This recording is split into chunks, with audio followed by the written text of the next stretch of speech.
ሰላም እንደምን አላችሁ የተወደዳችሁ የአዲስ ፖስት ቤተሰቦች አዳዲስና ወቅታዊ መረጃዎችን ይዘን መጥተናል። በቅድሚያም አርዕስቶቹን እናስተዋውቃችሁ። ብልጽግና ጦርነት አውጆብናል ሲሉ የኤርትራው ፕሬዝዳንት ተናገሩ። ኢትዮጵያና ኤርትራ ከፍተኛ ወታደራዊ ውጥረት ውስጥ በሚገኙበት በዚህ ወቅት የኤርትራው ፕሬዝዳንት ኢሳያስ አፈወርቂ ብልጽግና ጦርነት አውጆብናል በማለት በይፋ ያወጁ ሲሆን ለኤርትራውያንም ከተታው ውጀዋል።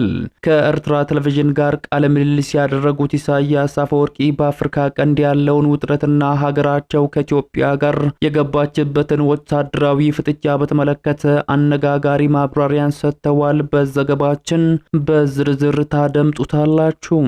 በሌላ ሰበር መረጃ 5 ከፍተኛ የመንግስት ባለስልጣናት ከስልጣን ተባረሩ። የጠቅላይ ሚኒስትር አብይ አህመድ አስተዳደር ባለስልጣናት ላይ የጀመረውን የሹም ሽር እርምጃ አጠናክሮ የቀጠለ ሲሆን 5 ቁልፍ የብልጽግና ባለስልጣናት ከስልጣን መባረራቸው ከፍተኛ መነጋገሪያን ፈጥሯል።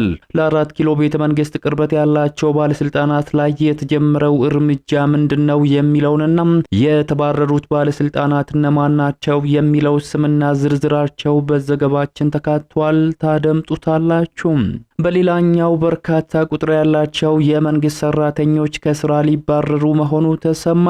በሺዎች የሚቆጠሩ የመንግስት ሰራተኞች ለብቃት ምዘና ፈተና ሊቀርቡ መሆኑ የተሰማ ሲሆን ፈተናውን የማያልፉ ሰራተኞች ከስራ እንደሚሰናበቱ ተነግሯል። ዝርዝሩን ከዘገባችን ታገኙታላችሁ።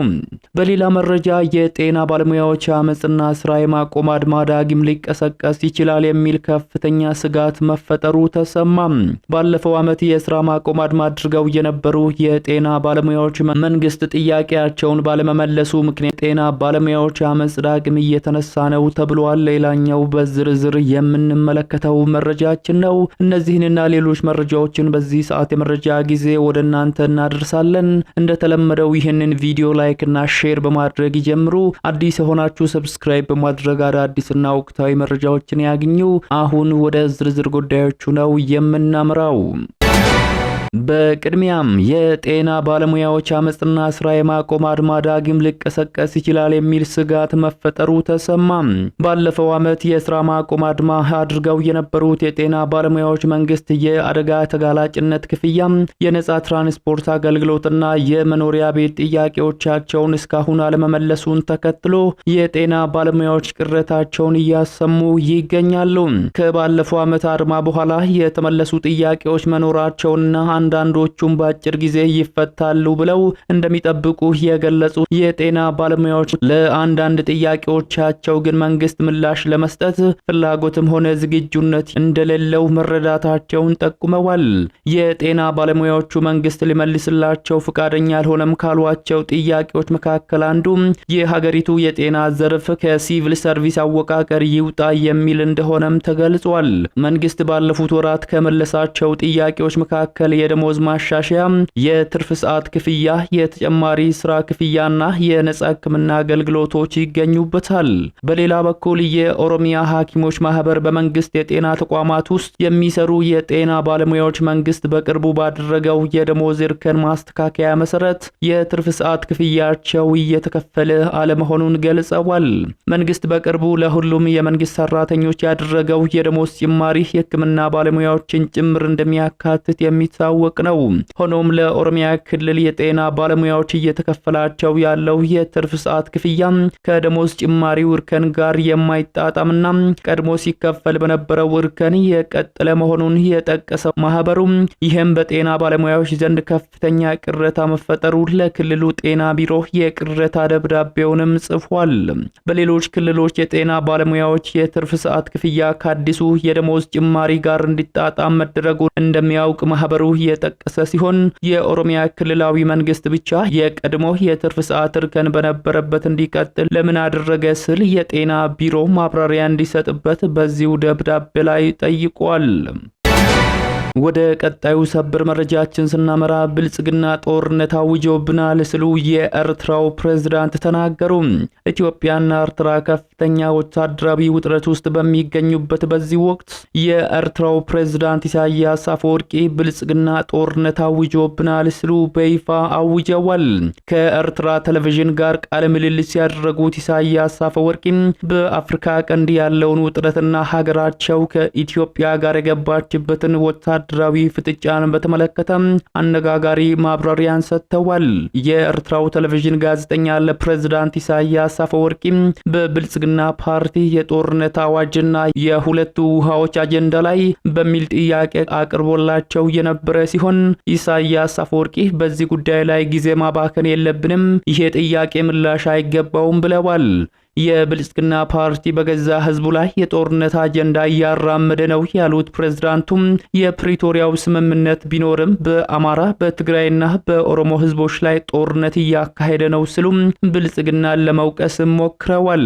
ፕሬዝዳንቱ አክለውም ብልጽግና በእኛ ላይ ጦርነት አውጇል፣ ራሳችንን ለመከላከል ተዘጋጅተናልም ብለዋል። ብልጽግና ስለሰበሰባቸው ድሮኖችና መሳሪያዎች እየፎከረብን ነው ያሉት አምባገነኑ ሰው ኢሳያስ አፈወርቂ እኛ ለጦርነት ፍላጎት የለንም፣ ነገር ግን ሀገራችንን እንዴት መከላከል እንዳለብን እናውቃለን ሲሉ ኢትዮጵያ ላይ ስለሚወስዱት እርምጃ ተናግረዋል። ራዕያችን መልካም ግንኙነትን ማጠናከር ነበር፣ ነገር ግን በቀጠናው ግጭት ለመፍጠር በቆረጠና ከሱዳን ቀውስ በስተጀርባ ባለው የውጭ ኃይል በሚመራው የብልጽግና ፓርቲ አጀንዳ ልንረበሽ አይገባም ሲሉም ተደምጠዋል። ፕሬዝዳንቱም የብልጽግና ፓርቲ አስተሳሰብ በአራት መገለጫዎች ሊገለጽ ይችላል ያሉት ኢሳያስ በብቃት ማነስ፣ ኪሳራ፣ ፈሪነትና ስግብግብነት በመሆኑም ትኩረታችንን ሰጥተን ለዚህ ቅዠታዊ አቋም ቦታ ልንሰጠው አይገባም፣ ትኩረታችን በሀገራዊ የልማት አጀንዳዎች ላይ መሆን አለበት በማለትም አነጋጋሪ ማብራሪያን ሰጥተዋል። ፕሬዝዳንቱ በኢትዮጵያ ላይ ከሰጡት ጠንካራ ማብራሪያን ተከትሎም በሁለቱ ሀገራት መካከል እየተቀጣጠለ የሚገኘው ወታደራዊ ውጥረት ወደ ይፋዊ ጦርነት ሊያመራ ይችላል ሲሉ የጂኦፖለቲካ ተንታኞችም ስጋታቸውን እየገለጹ ይገኛሉ። በሌላ ሰበር መረጃ 5 ከፍተኛ የመንግስት ባለስልጣናት ከስልጣን ተባረሩ። የጠቅላይ ሚኒስትር አብይ አህመድ አስተዳደር ባለስልጣናት ላይ የጀመረውን የሹምሽር እርምጃን አጠናክሮ የቀጠለ ሲሆን 5 ቁልፍ የብልጽግና ባለስልጣናት ከስልጣን መባረራቸው ከፍተኛ መነጋገሪያን ፈጥሯል። ከወራት በፊት በባለስልጣናቱ መካከል ከፍተኛ ለመግባባት እንደተፈጠረበት የተገለጸው የኢትዮጵያ ልማት ባንክ ዛሬም ያልተጠበቀ ሹምሽር አድርጓል። የኢትዮጵያ ልማት ባንክ የዳይሬክተሮች ቦርድ ጥር 4 ቀን 2018 ባደረገው አስቸኳይ ስብሰባ 5 ነባር ባለስልጣናትን በማባረር አዳዲስ ምክትል ፕሬዝዳንቶችን መሾሙ ተገልጿል። ፎርቹን ጋዜጣ እንዳስነበበው የባንኩ አዲሱ የቦርድ ሰብሳቢ ዶክተር ብሩክ ታየ ባጸደቁት ሹመት መሰረት ለረጅም ዓመታት በከፍተኛ አመራርነት ያገለገሉት አቶ ጌታቸው ዋቄ በቦታቸው ላይ በሌላ ሰው ተተክተዋል። የተሰጡ ሹመቶችን በተመለከተ አቶ የነነ ግዛው አቶ ጌታቸው ዋቄን በመተካት የኮርፖሬት አገልግሎት ምክትል ፕሬዝዳንት ተደርገው ተሹመዋል። አቶ ጌታቸው ፈንታው ደግሞ የአነስተኛና መካከለኛ ኢንተርፕራይዞች ፋይናንሲንግ ምክትል ፕሬዝዳንት ሲደረጉ አቶ ጌታቸው በላይ ደግሞ የኮርፖሬት ደንበኞች አስተዳደር ምክትል ፕሬዝዳንት ሆነው ተሹመዋል። አበባው ስራጅ የፋይናንስና ዓለም አቀፍ ባንኪንግ ምክትል ፕሬዝዳንት እንዲሁም ደሳለኝ ኃይለም የኢንፎርሜሽን ሲስተምና ዲጂታል ባንኪንግ ምክትል ፕሬዝዳንት ሆነው ተሹመዋል።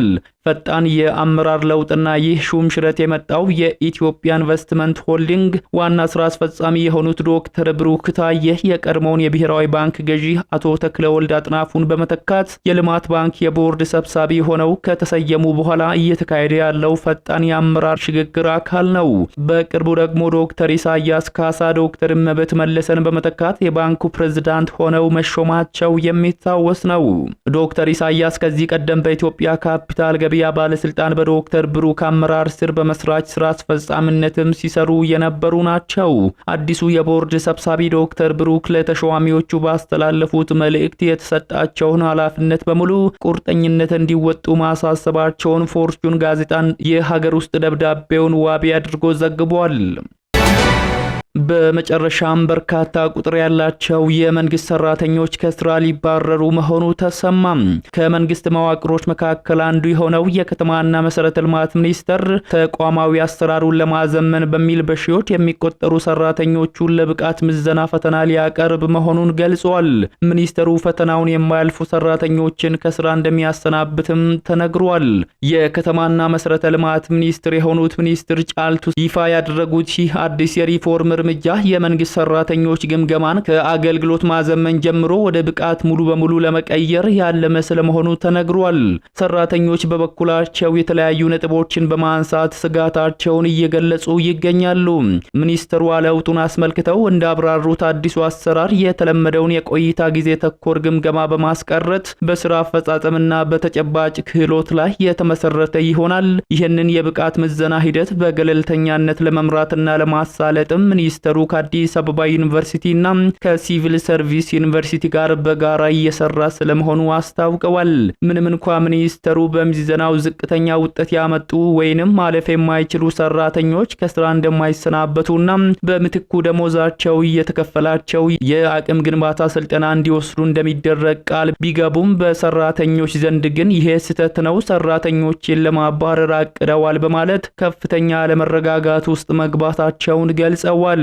ስለ ጉዳዩ አስተያየታቸውን የሰጡት የትራንስፖርትና መሰረተ ልማት ዘርፍ ሰራተኛ ይህ አይነቱ እርምጃም በተዘዋዋሪ የሰራተኞችን ቁጥር ለመቀነስና በማመጣጠን ሰበብ በሌላ ለመተካት የታቀደ ስልት ሊሆን ይችላል የሚል ስጋት እንዳደረባቸውም ገልጸዋል።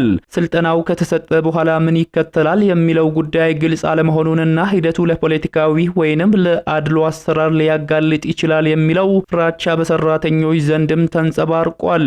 ይህ በሚኒስትሩ ጫልቱ ሳኒ የሚመራው እርምጃ በፌደራል ደረጃ ከ2.5 ሚሊዮን በላይ የመንግስት ሰራተኞችን የሚመለከትና በመንግስት በኩል እየተገፋበት ያለው ሰፊ የሲቪል ሰርቪስ ማሻሻያ ፕሮግራም አካል ነው። መንግስት ማሻሻያውን ብቁና ዘመናዊ ሲቪል ሰርቪስን ለመፍጠር ወሳኝ ነው ብሎ ቢያምንም በርካታ የመንግስት ሰራተኞች ግን በኑሮ ውድነት በተፈተነበት በዚህ ወቅት የስራ ዋስትናቸው አደጋ ላይ እንዳይወድቅ ስጋታቸውን እየገለጹ መሆኑን የደረሱን መረጃዎች ያመላክታሉ። የተወደዳችሁ የሚዲያችን ቤተሰቦች ለሰዓቱ ያዝንላችሁ መረጃዎች የተከታተላችሁትን ይመስሉ ነበር። ከሰዓታት በኋላ በሌሎች አዳዲስ መረጃዎች ዳግም እስከምንገናኝ በያላችሁበት መልካሙን ሁሉ ተመኘን።